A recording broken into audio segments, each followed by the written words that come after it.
Madam Miriam OGAH is already seated in the studio whilst we wait for Mr. Alex TETTEH and Mr. KWAKYE.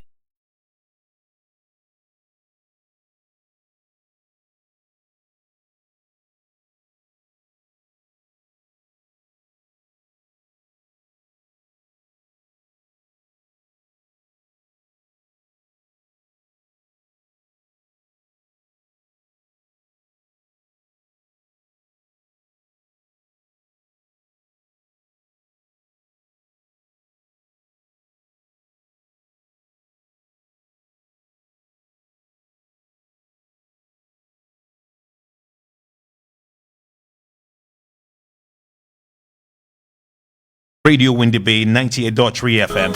You can as well log on to www.uew.edu.gh and then you can join the feed as we bring to you Radio Lecture. Fighting from the start, we will shape that future, making you that teacher. So if you dream big, all of the courses we run it. LKU, you know, we got it, we own it, and we're proud of it. So all right, so to the other side of the studio, Madam Miriam, good evening. Good evening, boss. Hope all is well. By grace. Once we have life, we have everything. Amen. Yeah. Now we are preaching on Radio Lecture. All right, the ball is in your court now. All right, thank you very much. Okay, good evening, cherished listeners and viewers. We welcome ourselves to another segment of the Radio Lecture series. Today, we're going to have a very interactive discussion. Yes, so I'm from the Department of Educational Foundations, and today's radio lecture is for all level 100 students particularly, but of course, cherished viewers and listeners of Radio Windy Bay 98.3 FM. My name is Miss Miriam OGAH. All right, so quickly I will announce the studio lines so that when the time is due, we can phone in and make our contributions. However, SMS and WhatsApp messages can keep coming right from the go. And so the studio line is 0503 923158 0503 923158. Thank you very much. As has been advertised, today's topic is on the characteristics of an effective school curriculum. Characteristics of an effective school curriculum. So before we take the characteristics in an order, let's quickly appreciate or try to digest the meaning of the concept curriculum. Then we will look at some of the characteristics of the term or the word curriculum.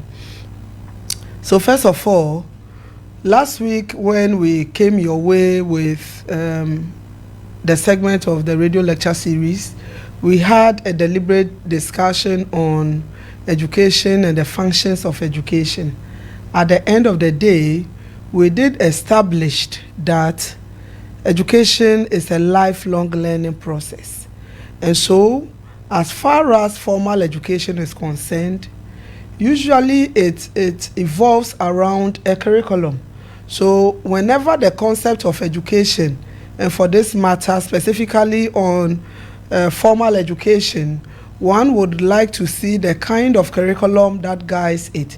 And so we looked at the relationship between education, curriculum, and that of the society.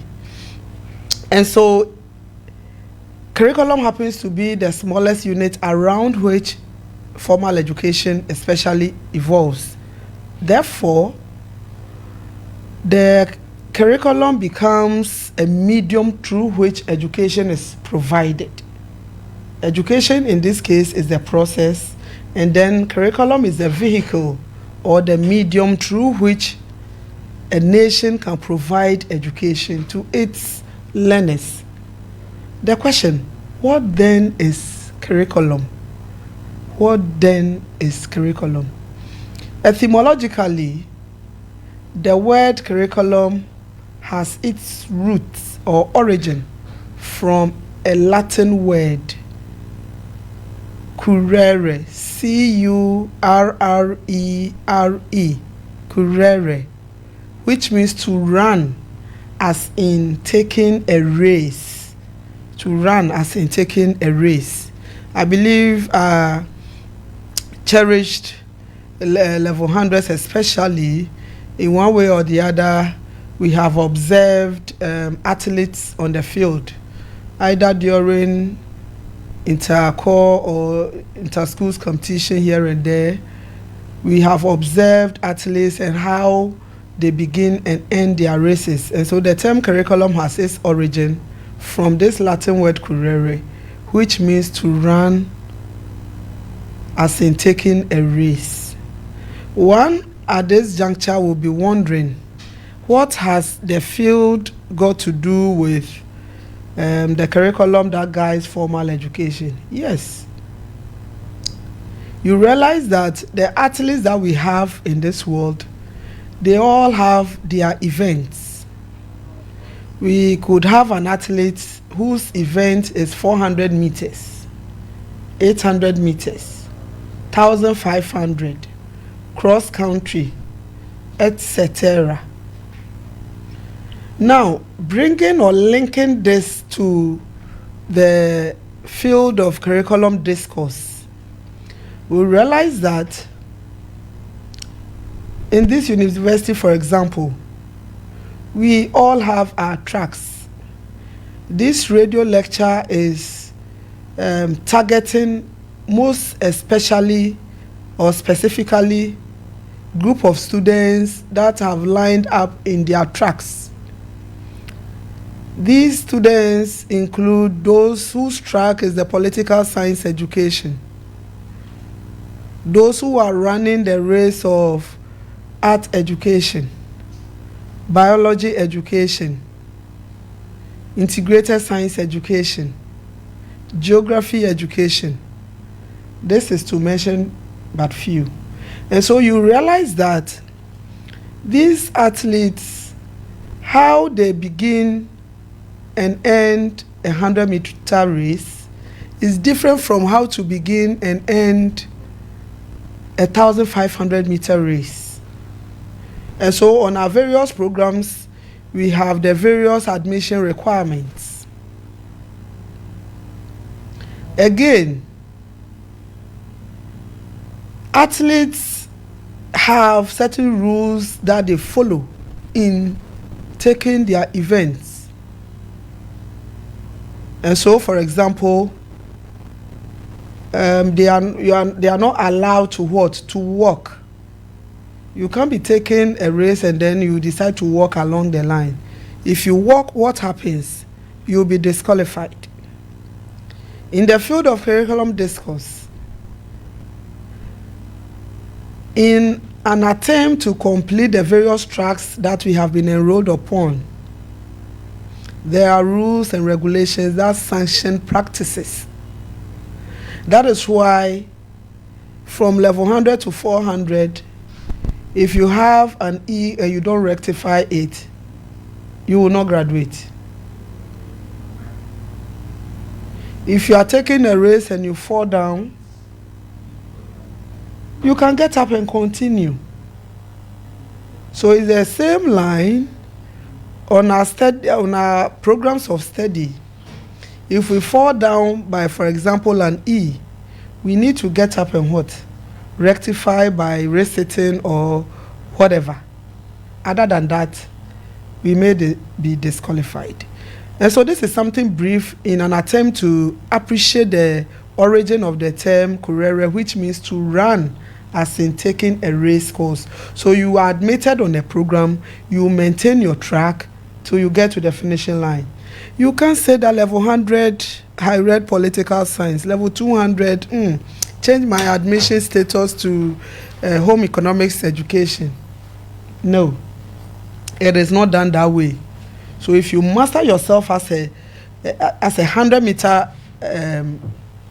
racer, you realize that it will be extremely difficult for somebody for an athlete whose event is 100 meters to take a 1,500-meter race. They are all different. So right from the onset, even from senior high through to the university, we all maintain our tracks until we get to the finishing line by way of graduation.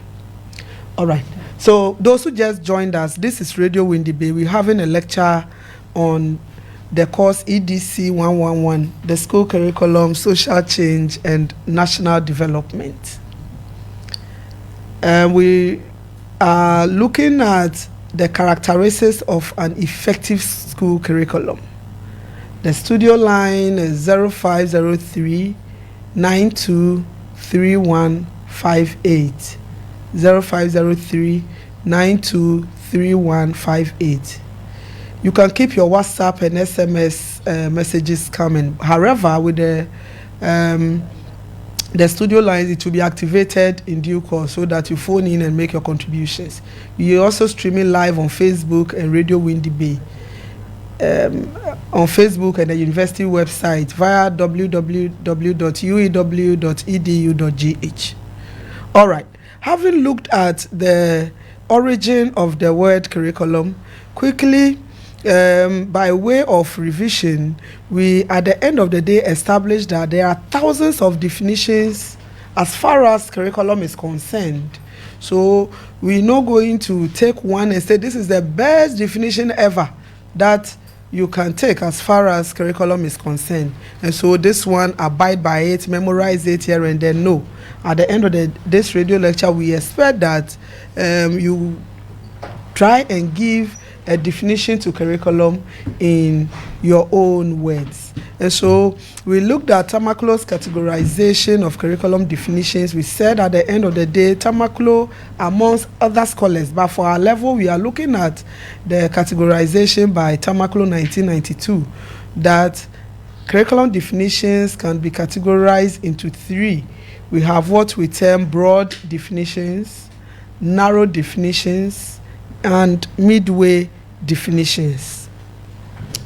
Narrow definitions, if we say a curriculum definition is narrow, we're looking at that definition that to a larger extent is limited to classroom practices. And so in such definitions, certain educationally valuable experiences that are relevant are taken into consideration. However, we need to bear in mind that educationally valuable experiences are not only taught in the classroom. There are a number of valuable experiences that students, right from your admission, you have learned. And so it is not what the lecturers are teaching you in the lecture hall alone that is educationally valuable. It is not what we come here on weekly basis to do that only constitutes educationally valuable experiences. Like we gathered from the types of education, there are so many relevant or worthwhile experiences that we learn on our own. And so a definition of curriculum that is limited to classroom instruction, in this sense, we say that such a definition is narrow. For example, curriculum is a course of study to be taught to students in an educational institution. Curriculum is a course of study to be taught to students in an educational institution. If we do an analysis of this definition, we will realize that the school or curriculum here is concerned about the teaching and learning in educational institutions, those things that are deliberately planned and taught. A course of study, a course political science education, anything concerning courses from level 100 to 400 in UEW, for example, is the only thing that is considered to be curriculum in this regard.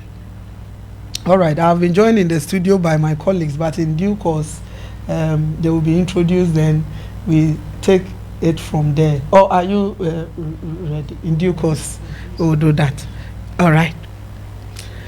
You see, if we say that a course of study to be taught to students in an educational institution, as have been established earlier, is concerned with narrow definition, then one will ask, what about when I join a debate club in school? Students, we have joined so many associations. It could be Political Science Students Association, Art Education Students Association, School of Business, and what have you. At the end of the day, you realize that you go for meetings. There are instances where you invite industry players to come and then have an interaction with you. Of course, you will learn certain things from there. And so to limit curriculum to only that which is taught by the school, we say such a definition is narrow. The reverse has to do with the broad. All right, so the broad here looks at everything that happens in the school. So a definition of curriculum is said to be broad when it suggests the inclusion of all experiences and activities. Some are educationally valuable, others are miseducative elements or non-educative elements. And so, for example, if I ask you what is happening in UEW now, you're going to mention a good number of things, including lectures ongoing. Some of you, in one way or the other, you might have lost an item or some items. Some of you, the other day, a student was sharing that already he's heartbroken. Yes, that he is experiencing some emotional trauma due to, you know what we're talking about. So all these things are happening. It suggests the inclusion of everything that happens in the school. So, for example, curriculum is what goes on in schools and other training institutions. Matthew 19:89. Anything that goes on in school, vandalism, drug abuse, in addition to the teaching and learning and all those invaluable experiences that we experience on daily basis. Good. The final one will all right, so let me quickly introduce my colleagues here, Mr. TETTEH and Mr. Stephen KWAKYE APAU, and our cherished sign language interpreter, and he's also here to help us do the sign language. You are all welcome, gentlemen. Thank you. All right, so in your absence, today we're looking at the characteristics of an effective school curriculum, and we had to introduce our students to the meaning, the origin of the word curriculum, then some of the curriculum categorizations before we zoom to those characteristics that makes the school curriculum effective. So that is what has been happening in your absence. Whilst we wait for the other, studio line remains 0503-923158, 0503-923158. Finally, on the midway definitions of curriculum, we say that if you look at the narrow, it is limited to only that which is deliberately taught in school. The broad talks about both miseducative and non-educative, in addition to valuable educational experiences, which could be from the courses, from the things that we are deliberately taught, or those ones we learn on our own. So what does this midway talk about? If we look at the two definitions, we can identify some deficiencies.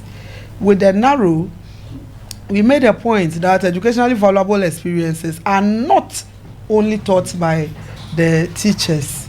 If we look at the broad, there are other miseducative elements like stealing and vandalism, bullying, and all those things, in addition to what?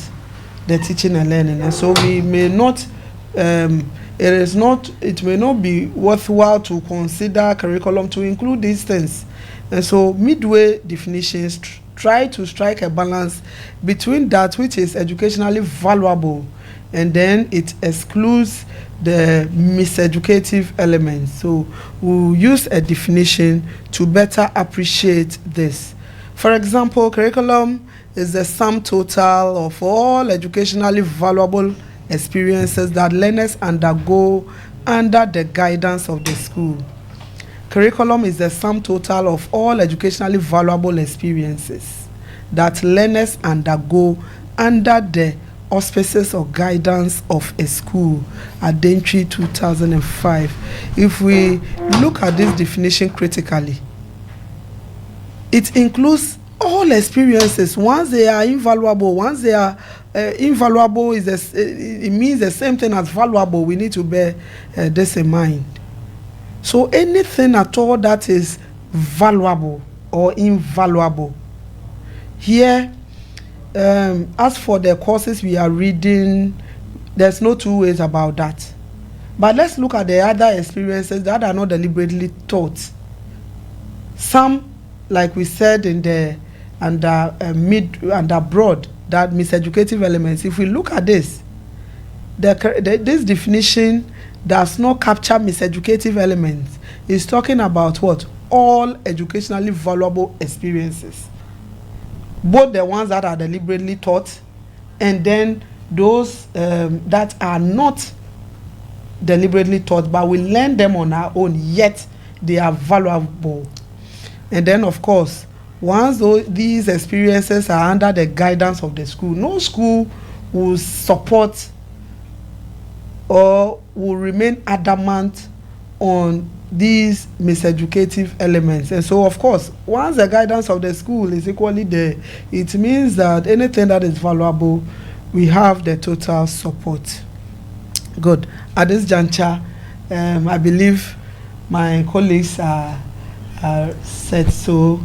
Like I said earlier, the topic is on the characteristics of an effective school curriculum, and I've just introduced our cherished students and listeners to the meaning of curriculum and then its categorizations as far as the definitions is concerned. So we are to look at the characteristics, but your few words to our students before we take it. Continue. Thank you very much. You're welcome. Thank you. So I think, like you rightly said, sorry for coming late because we had to jump from one meeting to this very one. I think you basically said everything that you started from. When we were coming, we had to listen to the first part of your introduction where you try to establish that the school is just like a race where every student is supposed to take a track. So the same way we run a race and there are tracks, the same way the university also, or any educational enterprise for that matter, has its own track, and that is where curriculum comes in. I'm sure you are satisfied with your attempt to categorize the definitions of curriculum into three: the broad, the midway, and the narrow. But the little I would want to add is our students have to understand that whether we like it or not, we are not saying that any definition is wrong. Whether narrow, broad, or midway, you may not be wrong. Depends on how you see it. And the way you may see the definition of curriculum would impact your personality in the school, how you teach as a head teacher, how you even lead. If you think that the school just exists, curriculum is just a narrow thing in the school, you are only going to focus on what transpires in the classroom. Similarly, if you see it as broad, then everything that will happen, you are okay with it in the school, and so on and so forth. So I think we are satisfied. Okay. I think it's not. But they want to hear your voice. Anyway, so you can take over whilst we do the. Okay, so to continue from where our madam just stopped. So this evening, like you rightly said, we are discussing the characteristics of the school curriculum. And the first characteristic that I want us to begin with has to do with curriculum emanates from societal needs. Let me go to Mr. Tete before I come back to you. Mr. Tete, curriculum emanates from the needs of the society or societal needs. In other words, the society is a determinant of what we plan for its learners in the school. What do you have to say about this? Yes, that is very true. The curriculum, we say, is the means or the medium through which formal education is offered. Mainly formal education is offered. So at this stage, you observe that you cannot have what is to be used to train the people that can be outside a certain context, a certain society. Because in any case, I keep asking the question, what and what and what do you need to know, be able to do for us to say that you're educated? For you to answer this question, you must be in a society. A society must say that this and this and this and this are what if you are able to do, we could say you are educated. So you observe that the society has desires, the society has values, interests, what we will call culture. And it is these things those that we value, that we put together to constitute what we want to pass on from generation to generation. So there is no way you can have a curriculum that the society does not accept. You may not see everybody coming on board to accept it, but then we read into the desires of the society. We read into the past, the present, and the future, and we design something to meet these things, so that once a person is educated through the curriculum, that person fits into the society. Not just fit, but you are also able to cause a change in what is supposed to be changed in the society. So that is what we mean by curriculum emanating. That is, curriculum originates from the needs of the society. If it doesn't come from there, nobody regards the curriculum. If the curriculum be regarded, then it must really contain the things that the society really needs. Then it will be cherished. Yeah.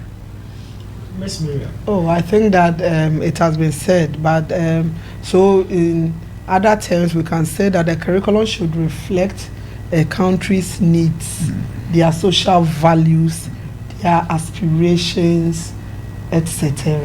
Yeah. And so, yes, like we rarely say, I think we shall get there, but don't forget the country's past is very important. Of course. The present and where we want to get to as a people or as a society. So you cannot design a curriculum without recourse to where we are coming from, where we are, and where we want to go. The second characteristic that we have to discuss has to do with curriculum varies in terms of context, structure, scope, and purpose. Curriculum varies in terms of context, 1, structure, 2, scope, 3, and purpose, 4. Is that it? Yes, this is true. If you read the textbook that the students are using currently, you will see that this appears to be the first point there in the preamble to the explanation of the characteristics of a good curriculum. And this is in line with the fact that curriculum emanates from the society. So you will see that you can have multiple curricula. You can have a curriculum for geography, for training people in the area of geography teachers. But they would never be the same in terms of the context. What led to their development may not be the same. What led to the development of management curriculum in UW may not be the same as what led to the development of, say, curriculum at UCC or elsewhere. Then, that is not the only thing. The context has many other things that what the rationale. Yeah. Then the structure. The same program for training home economic students at UW here will not be the same as the program at UCC or elsewhere. Definitely you will find some differences. That doesn't mean that there is something wrong with the curricula, the two of them. No, it's okay. What we are trying to say is that it is okay for two curricula not to be the same. Yes. So it's a feature. The scope, that is what the boundary, what a curriculum covers, will also not be the same as compared to another, even though they are dealing with the training of people in a certain particular area. Good. Then the purpose will also be the same. Yes. Here, once you take any course in this university, you must have an educational touch. Go elsewhere.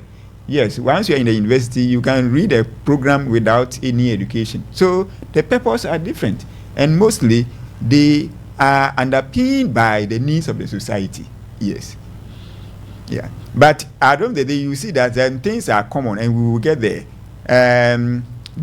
Every curriculum, you see that we have the purpose, we have the methods, we have the learning experiences, we have evaluation. These things are common, but what constitutes each of them may not be the same. Yeah. All right. So I think that almost everything has been said. That curriculum may vary in terms of the context. context. Yeah. Context. So curriculum issues are contextual in nature. You can't say that you went for the summer holidays at Australia and their curriculum over there is the best. The next moment you are the Minister of Education, so you say, oh, let me bring that curriculum here. It varies.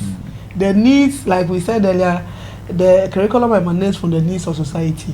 And so the needs of the Australian society may not necessarily be the same in our context. So there are times that we do hear conversations, Africa or Ghana, we are far behind. Yakechi. If you go elsewhere, then they mention these countries that are far advanced in terms of their economy, their social structures and everything. They are far advanced.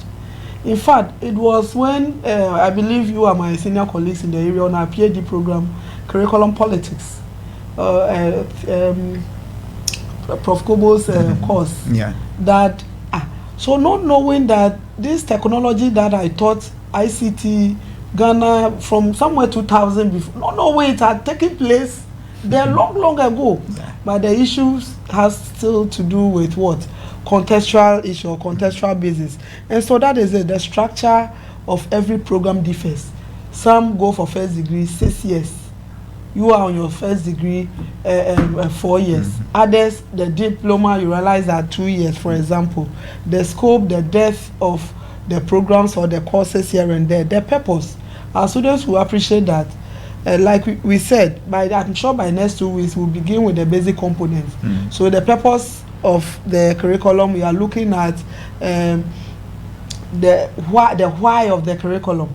Why should we study, let's say, political science? And so the rationale for studying political science in this purpose, the purpose of political science is different from the purpose for geography or food and nutrition or medicine or law. They have different purposes. That is why putting it together, we are saying that the curriculum may vary.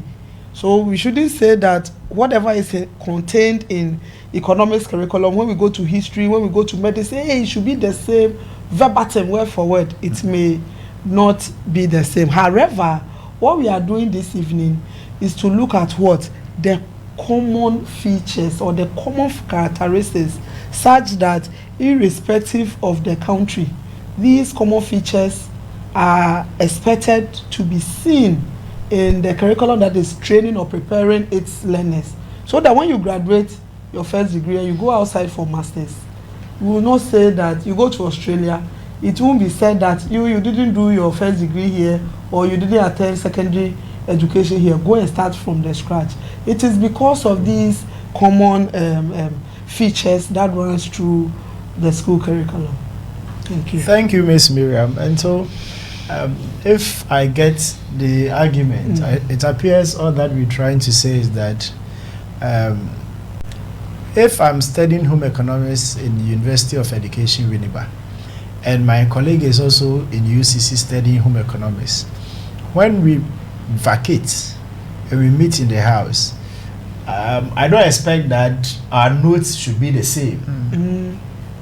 Because even the vacation period, it could be that they will vacate before us or we will vacate before them. So it varies in terms of even when we are. So a person, I told them the other time that in the University of Education, Winneba, we are doing EDC 111, the school curriculum, social change and national development in level 100. Yes. But if you go to UCC, curriculum is always at level 200. So curriculum will always differ in terms of even what we are teaching It's different from what we learned in level 200. Yeah. So we don't expect that once we hear that this person is studying this and I'm also here, it means we all have to be taught the same thing, using the same methods, the same approach and all that. Even, not to cut you, if we look at senior high, that it was even the same official curriculum that was.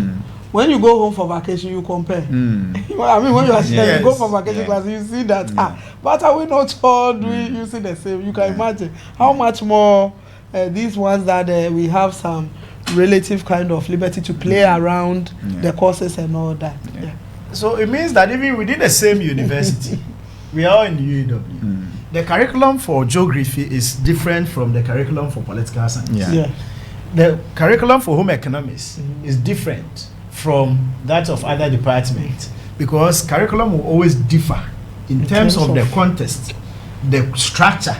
Whereas some are doing DC 111 second semester, others are doing it first semester. Even the scope and the breadth and the breadth. There are some that will continue with curriculum studies in geography, curriculum studies in this after this semester. There are others too, like applied linguistics. We know they won't go to the classrooms. We will do the introduction, and that is it. So curriculum will always differ in terms, or it will vary in terms of the context, the structure, the scope, and the purpose. I don't know if that is all right. Okay. The next thing to add here is curriculum continuously evolves. Mr. Tete, I will start with you. All right. So you are right. One characteristic about the curriculum, which is very common to every curriculum, is that it evolves. And we are saying it does not just evolve, but it does so continuously. Why are we saying that? We say the needs of the society. We already said that curriculum emanates, the curriculum originates from the needs of the society. And we know society is never static. Society is dynamic. So as and when the needs of the society change, we look at whether the curriculum is really satisfying our needs or not. So you see the societal needs will require that from time to time, the curriculum is changed to benefit us more, right? So in this respect, it means every curriculum is a product of its own time. When we say this, it means that the curriculum, every curriculum is relevant for the period that it is developed for.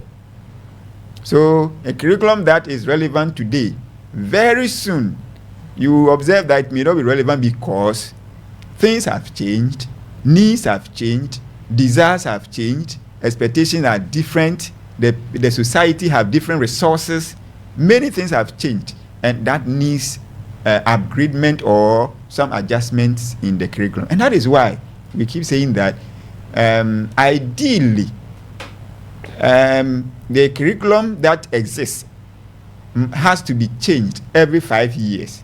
Why? Because 5 years is long enough for enough changes to occur, right? In societies where they have enough resources, we say they are advanced. Because they are advanced, things change quicker. And so you see that for them, 2 years, 3 years, once they have the means to, change it, they do so. But generally, 5 years is long enough for a curriculum to change. Yes. So we are saying that the curriculum is valid and reliable for today's generation, and that very soon, tomorrow, we may need another curriculum to satisfy the needs of tomorrow's generation. So don't be worried when you see that from time to time, we were using this book, then by the time you say, why did they change it? Then you are worried. We were using this syllabus. Now they are saying we should not call it syllabus, we should call it curriculum. Why? You see, when you understand, it is important that you understand this, that we are moving forward. So definitely things will change. Yeah, you were not the same as you are today. So that's it. Yes, madam. Oh, I think that is So exhaustive. there are times you sit with your parents and they will be asking you the kind of subjects you are studying in school, and when they ask add maths, you say no, we are not doing add maths. they mention another one, you say we are not doing this. Then they will be quiet for some time, and later they will ask you, so what at all are you people? School nothing. Yeah, time. No, we were doing long division. There wasn't anything like calculator. You as for you are not learning anything because now everything you want to take calculator to calculate. It is because of this very argument that curriculum is not static, the same way the society is not static. So don't be surprised. Even the personnels. A few years, those students we are teaching may come back and we won't be there teaching the EDC 111 again. Because curriculum continuously evolves, the same as human societies also evolves. And therefore, we don't expect that. Even the curriculum itself, I was just sharing with them that we don't know what may happen next year. It could be that there will be the very last batch that will do EDC 111 in its current form as we have it. Because societies are evolving, and Ghana as a country, we are also trying to evolve. So it could be that by next year, by this time, if it happens, we have to introduce a new curriculum. We may not find the subject as we have, just to satisfy time and to satisfy the needs of the society. Yeah, one thing I want to add is this. The fact that curriculum evolves continuously implies that as a teacher or as prospective teachers, you can't continue to remain where you are in terms of knowledge. You must continue to learn. That is why at UW we have a whole faculty named faculty school. Sorry, it's a school of education and what lifelong learning. Yeah. So this lifelong learning is one of the national teacher standards that you must observe. So you must continuously learn to stay updated, because the curriculum itself, look, by the time you get to the field, these things we are teaching you, if you are studying geography, you get to the field, the content for teaching has changed. What do you do if you are not a lifelong learner? Because I'm assuming you are being trained for you are doing ICT in the university, and we are training you with iPhone 16 because that is the current one. By the time you graduate in 4 years, we won't have iPhone 16, but we may have maybe 20 or so. If you don't constantly upgrade the knowledge and skills that you have, and you think that whatever you are learning today may be enough for the classroom, then we are sorry to tell you that it may not work that way, because curriculum continuously evolves, and as humans we should always try to evolve in everything that we do in the classroom. So the next one is curriculum is developed out of broad-based consultation, and I'll start with you, madam. All right, so curriculum is developed out of broad-based consultation, or we may term it as democratically conceived. So the two, either of them. All right, simply put, I would say that it is not a one-man affair to say that I want to be celebrated as the most hard-working person, so let me single-handedly develop a curriculum. No, that is not how curriculum is developed. So we're looking at giving it a sense of public ownership or societal ownership. And so therefore, during curriculum development, should I say the various stakeholders, I think majority of them that matter in education, they need to be consulted. So this is where the broad-based consultation comes in. It shouldn't be only those in the helm of affairs, but then the views of the very users of the curriculum, the teachers, the learners, special interest groups, NGOs, PTAs, etc., religious group organizations, all of them need to come on board. And so at the end of the day, if we look at the practicality of these issues, realize that NACA, the current body in charge of curriculum development at the pre-tertiary level, it is not only made up of government appointees or what have you. We have teachers there, the very teachers at the pre-tertiary level, at the tertiary level, curriculum develop experts, etc., all of them, so that at the end of the day, whatever comes in will be what the public or the general society deems fit. We have had an example in this country when the first draft of the standards-based curriculum was introduced, and there was this component of comprehensive sexuality education. At the end of the day, We had religious groups championing that no, this one, yes, we think that for now it shouldn't be part and all that. At the end of the day, when the refined version came, that component wasn't there. The people would have equally said that, but you, who are you? You get, but because of the broad-based consultation, the views of all the stakeholders are taken into consideration. They are duly represented too. Thank you very much, Mr. TETTEH. I think it is well done. Okay, so now I think we can go live with our phone call 0503 923158 0503 923158. If you have any message as well, you can send it through our Facebook channel or our WhatsApp platform or SMS, and we will gladly read it and see how best we can respond. A few messages from our Facebook page, and I think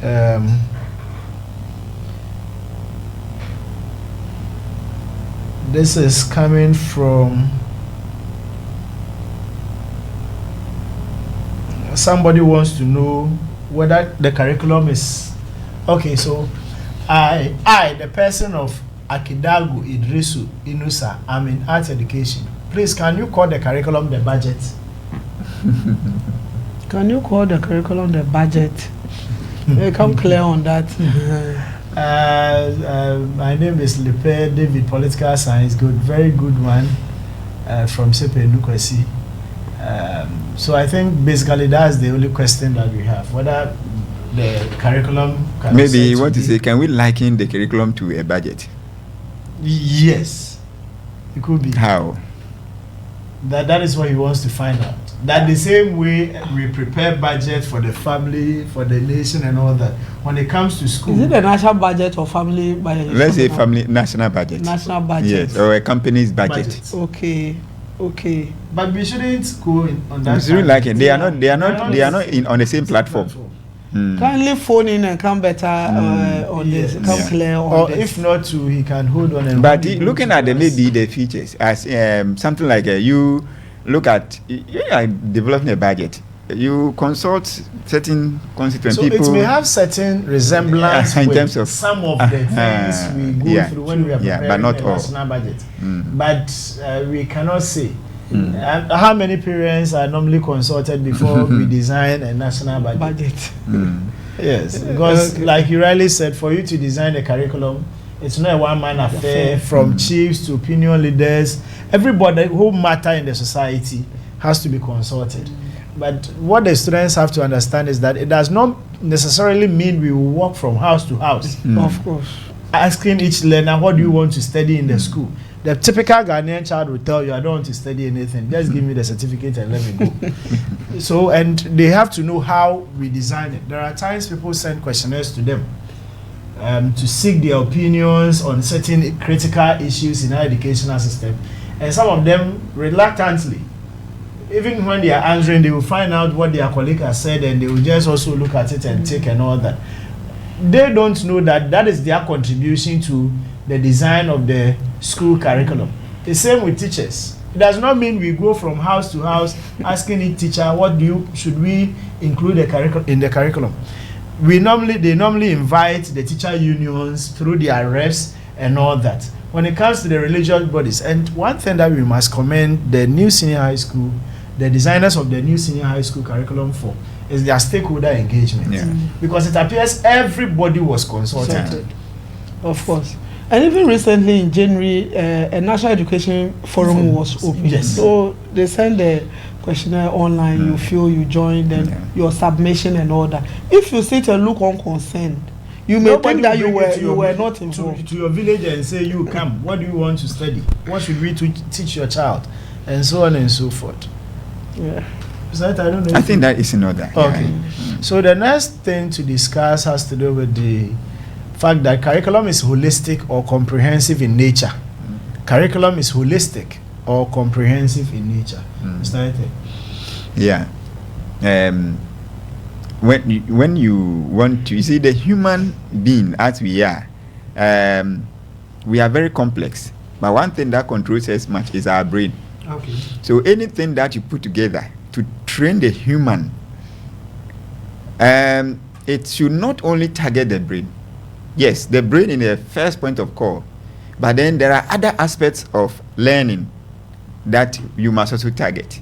So it must target the development of the curriculum, must target the development of our brain, our affection, and our physical abilities. If we have something that has to develop our muscles, the head, the heart, and the hand. Exactly.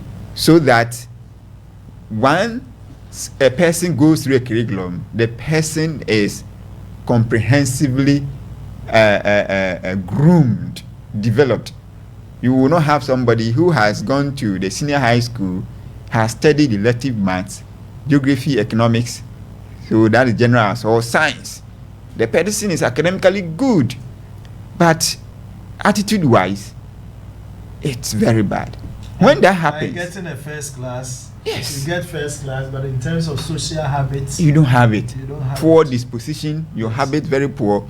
It doesn't. You see, the society may not see the geography, the economics you learnt in you, the mathematics. When you are walking on the street, we don't see it in you. What we see is your habits, your attitude, your values, the way you speak, and all that. So the curriculum must not only focus on the development of mind. If you do that, you are leaving other things that are so important in this 21st century. And so when you look at the standard-based curriculum, yes, it looks at the cognitive, that's the mind, developing the mind, but it also looks like developing habits, attitudes, and values. Yes. So it always encourages teachers that whilst you teach, find a way to encourage the learners. So you cannot say I'm teaching mathematics, so I cannot develop the learners' emotional, affective domain, or no, you can do it. If you are teaching personal hygiene and the students come to class and all that you care is what is the meaning of personal hygiene? Why should we be hygienic? But you look at the students, their appearance and their demeanor, and you don't see the how to link your lesson to that situation and get them corrected. Like I get to class teaching curriculum and all I care is CDC 111. No, you bath before you come because that's more important. That's what people see. Yeah. So we say that curriculum is more effective when it is comprehensive and not a piecemeal. That is, a piecemeal is when the thing is so small that do something to represent something. No, it should cover the entirety of the human. Yes, it is said that in Akan, the same way, in a very little thing in your life can mar the richness of your mental ability. So education must focus on everything of the human. Yes, Ms. Miriam. Oh, I think that it is in order.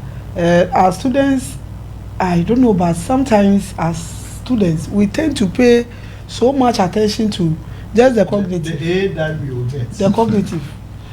Let's put out an opinion poll there. How many of them do even know the names of their academic counselors? These are academic counselors that can counsel you when it comes to academic issues. Some of us are facing some trauma challenges here and there. The counseling services, the support is there, but we are not making use.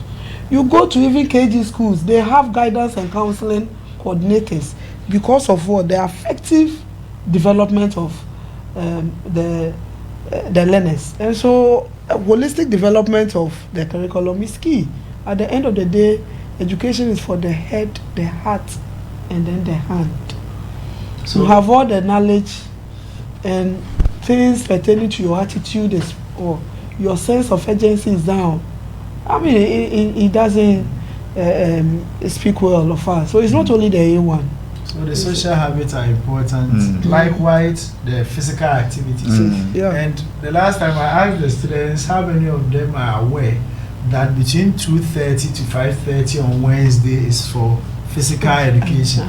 And some were saying that they don't even know it exists. And I said no, they should check the official timetable and they will see that no student has a lecture from 2:30 to 5:30 p.m. every Wednesday.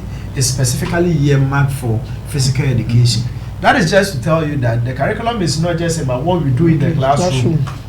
But in a broader sense, both the planned and the unplanned activities are all important because they help shape the kind of personality that you are going to send home in some few years to come. Yeah. I think there was a question on Facebook. We are still waiting for your phone call 0503-923-158. 0503-923-158. My name is Benny Sobin from Food and Nutrition Department. My question is, if curriculum is not for one man affair, why don't they consult us, the students, before changing the curriculum? Thank you. So she wants to know why we don't go to them to tell them we want to change the curriculum before we do so. Oh, it happens. Oh, look, in this university, let me give you an example. Even NACA, at the time of changing the curriculum and having the standard-based curriculum, they consulted. In fact, they called students. Professor Pierre said they invited students and interviewed them. And we are saying that to the students, they want us to come to them one after the other. They want all of them. No, it cannot be everybody. It cannot so it's not aware that probably it happens. Maybe it's just like a poll. People just select the sample and then they call people to do. And you know, even a trial of the curriculum, it's always done in schools with the students and all that. Yeah. And even in this university, you know, some department at the time that I'm sure we started the process to change the curricula, some department consulted their students. Yes. What do you think? Past students. Yes. And Those who are they did tracer And, studies. yes. You see, sometimes that is why when you go for internship and you come back, there is a post-internship, seminar. Come and share the experiences there. Some of these experiences help in changing the curriculum or improving it. So, so looking at the needs, you see, sometimes, so apart from what we have said, I agree 100% with that. It is them. There are times too that as academics, we rely on literature. So you go into literature, we try to find out the physiological and psychological needs of our learners. Our students will read the course, they are in 100 now, but by 300, they'll read the course, Psychology of Human Development and Learning. So all these things in literature will support the angle at which we should really look at some of these things. I agree with you perfectly. That is true because, see, if you are a student now and you are told that it is important for you to learn Chinese, you would disagree. A lot of students will not see why. Yes. But from where we sit and the way we see the global picture now, you will see that for UUW to begin the introduction of Chinese in some department, it is very, very important. Yeah. You see, but if you are there and they don't consult, you might think that you have not been consulted. But sometimes when they consult you, you will realize that you don't really have anything so much to say. Experience. You know, when we were doing national service, there is this guy, Dr. Bosu at UCC. He started sign language group as co-curricular activity that anybody at all could join, and some of us, we thought it was just a waste of time because you go and do this. Sometimes you have to sign before you close and go home. If you are not able to sign, you won't go home. But today, as I sit here, if I had taken that lesson serious, it would have shaped whatever I do in the classroom. Yes. Now, when I go to class and there is no interpreter, I have to go and look for one, or I have to cancel the class because I cannot sign. So sometimes we need to avail ourselves for some of these things as students. You know, we know it's very difficult, but you have to. I think there were other questions that we have to take them before we move on.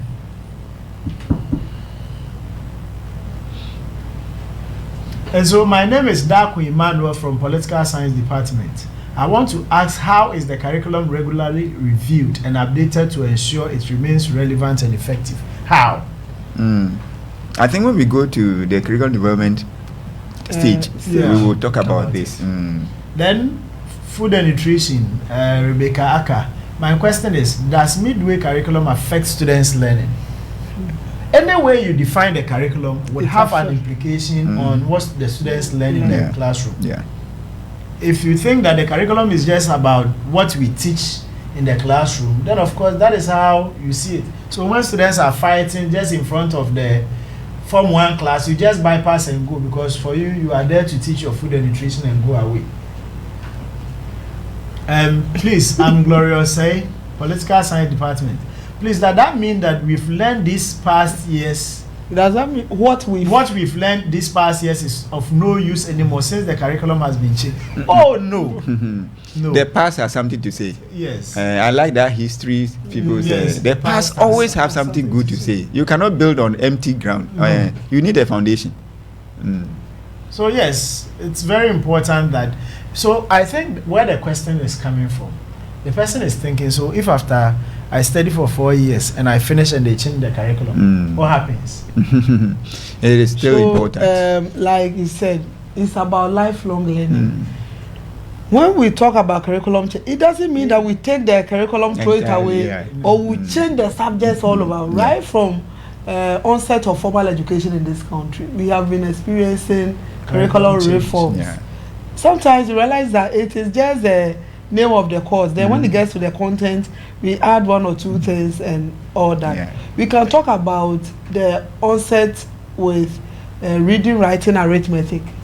Reading, writing, more or less, at that time it was English language. But now look at the number of languages we are studying in contemporary times.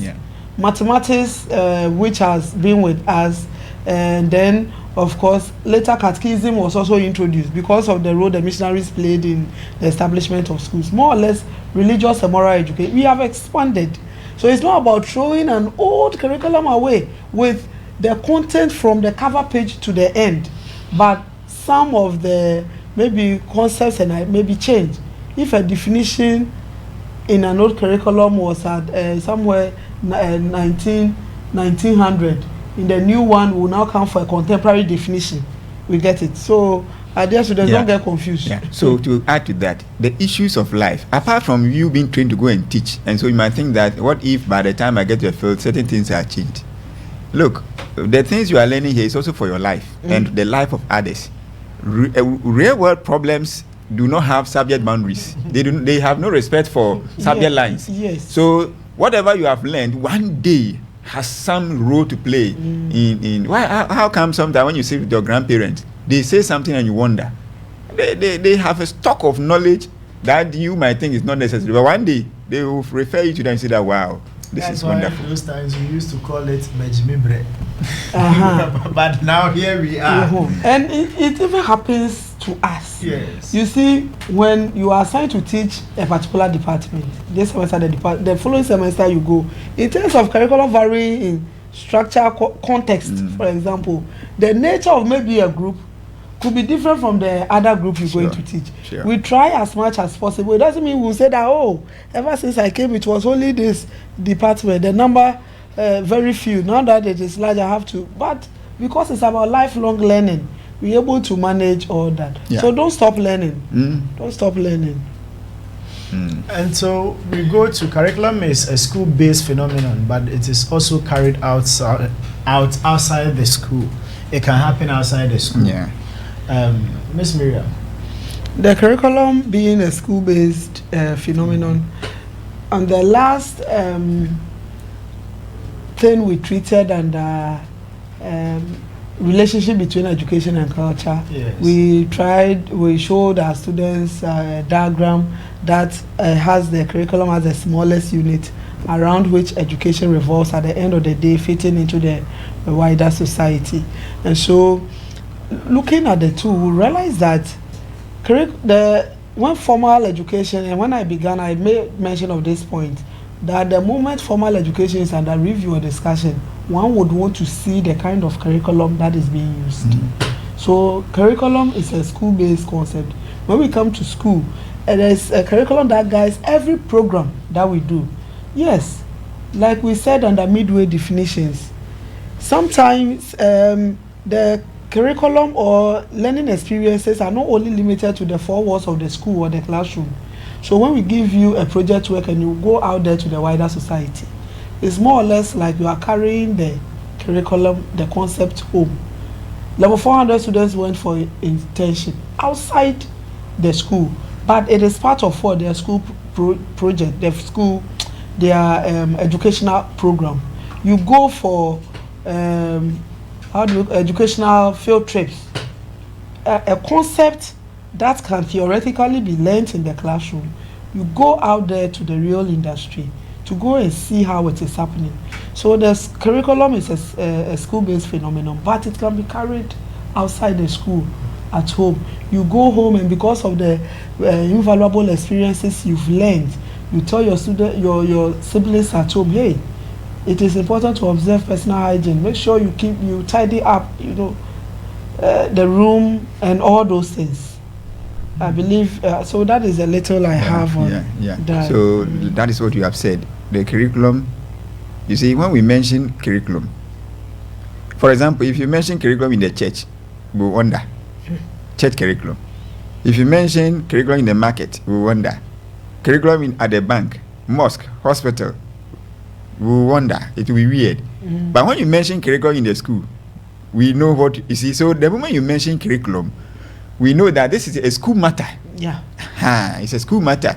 And we are saying that the implementation of curriculum is not only done in the school, it can also be done outside the school. So the homework, the assignment, and those tasks given to you to take home, and then sometimes when the children bring homework home, sometimes we wonder whether it's for you. Whether it's for you, or you see, it's all part, because the education of the learner cannot be done by the teacher alone, and it cannot also be done by that curriculum alone. It has to be expanded to have a connection with the society within which that institution is offering that education, right? Miss Miriam, I think there is nothing more to add. We have few questions from our Facebook page. I think this is coming from today. The political science students have plenty on the platform. So shout outs to all our political science students wherever you are. We are grateful for your contribution and your time this evening. So I'm Daniel from Political Science Department, and I want to ask if curriculum is being taught in schools only or outside the school. I think that's what we just discussed. Akom Joseph from Political Science, please, my question is how the characteristics of a curriculum as a continuous process influence curriculum evaluation and reform in the modern education systems. Docas Ayete from Biology, please, my question is if there is a change of curriculum and some of the subject or course has been removed from the curriculum, does it mean that that particular subject is not relevant or what? How does the characteristics of curriculum influence students' learning outcome? I think we've spoken extensively about this. Dodo Courage Sechofia Kofi from Political Science, please, after we are trained in curriculum and gone to the field, what should we do when there is a change in curriculum, or is there any organization that will call us as teachers and educate us on the new curriculum? When you hear about it, start reading about it. And then people, definitely you'll be oriented. Workshops will be organized for you. But don't wait. Start doing something. I think that is all these are all the questions. Yeah. Somebody said that if the curriculum is changed and certain things are removed from it, doesn't mean that those things that have been removed are no more necessary. They are irrelevant. I think we have spoken about this. They are important. Just that we say knowledge is in vogue. Knowledge is so many. And that is why we have curriculum as a plan document. Definitely, the moment you plan, certain things are excluded. So, since society's needs are changing every now and then, we are having new things. Right now, don't you think that if you develop a curriculum, you must bring a topic on AI? AI usage, AI implications, AI disadvantage, and those things. Why? Outbreak of pandemics. Exactly. So you see, new things have come. They appear to have more impact on our lives. Why do we keep HIV teaching of HIV/AIDS when?